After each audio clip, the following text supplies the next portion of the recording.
So in the 5 days leading up to the invasion, why,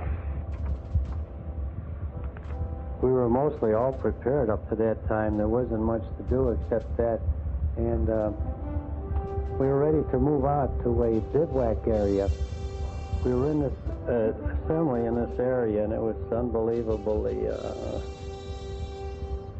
for myself, it was the anxiety, the thing that we've been waiting for a long time. Over the loudspeaker, I heard the word attention.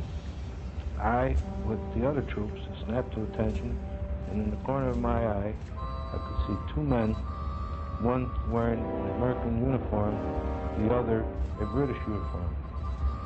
The American was General Eisenhower, and the other was Field Marshal Montgomery.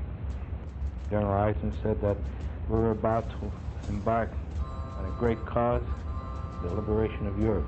God be with you. Montgomery said almost the same thing, but added that he was grateful for the help and supplies and troops from America. We left the marshalling area with full battle equipment, about 100 pounds per man. The harbor of Weymouth was crowded with ships of every size, shape, and description, most of them flying the Stars and Stripes. On the evening of June 5th, the harbor came alive. I could see one ship signaling to the other that this was it. We would hit the beach the next morning at 6:30 a.m., June 6, 1944, to be called D-Day. Around 0001 hours, June the 6th, I heard the roar of aircraft. I got up and looked out into the sky, and I noticed airplanes and gliders behind them. The 101st, 82nd Airborne were being flown to be dropped onto the soil of France. I guess the morning, early morning of June 6th, why everything started moving. Then we went up to, I believe, Bournemouth, where we assembled with hundreds and hundreds of ships. I've never seen anything like it in my life. And then I guess we were on our way.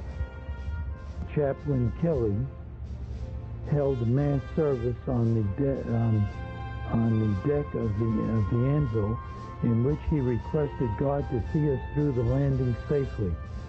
We left the Anvil on British LCA. The huge bluish-black waves rose high over the sides of our little craft and battered the boat, as well as us, with unimaginable fury. It was as if the waves were trying to crush our assault boat and we in it. We were all soaking wet. I tried to keep my rifle dry by putting a plastic cover over the rifle. We were so loaded down with equipment. Every man had at least one anti-tank mine, and that we had funnels in the doors, funnels under the aircraft, and the C-47 was loaded to the point where he could take off, but he couldn't land with it, so he had to drop it. But we had rendezvoused for quite a while to get the Air Amanda into a formation. And we crossed the English Channel. I was standing in the door. We looked down, looked down, and it was the most beautiful moonlight evening. Looked down and had never seen so many ships in all my life, and probably will never see them again. You could have walked across the English Channel. Not that you had to walk on water. You could just step from ship to ship. That is how it looked from the air. It's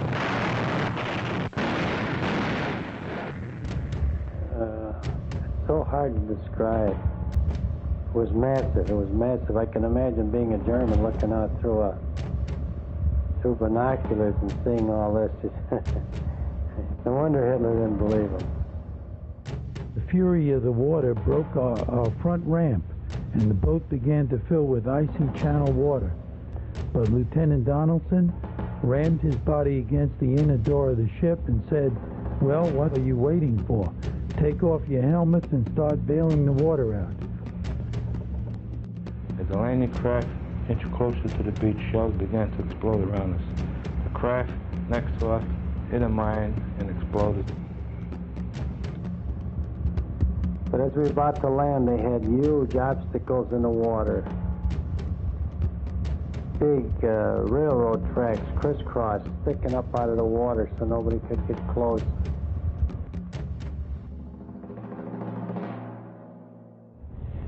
There was a ground fog, and we were supposed to be flying at about 600 feet, and that was going to be our jump altitude.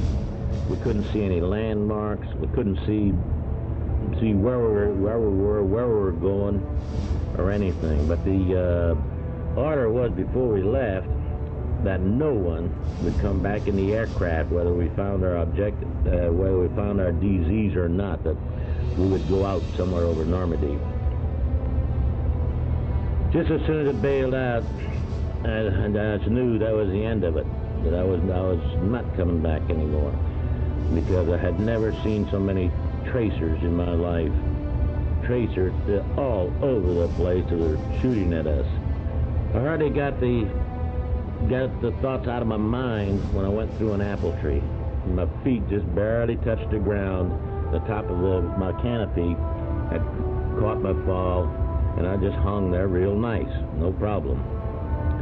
Took my knife, cut myself out of my harness, and immediately started to gather the people together that jumped from our aircraft. I saw the beach with its huge seawall at the foot of a massive 150-foot bluff. An 88mm shell landed right in the middle of the LCA on the side of us, and splinters of the boat, equipment, and bodies were thrown into the air.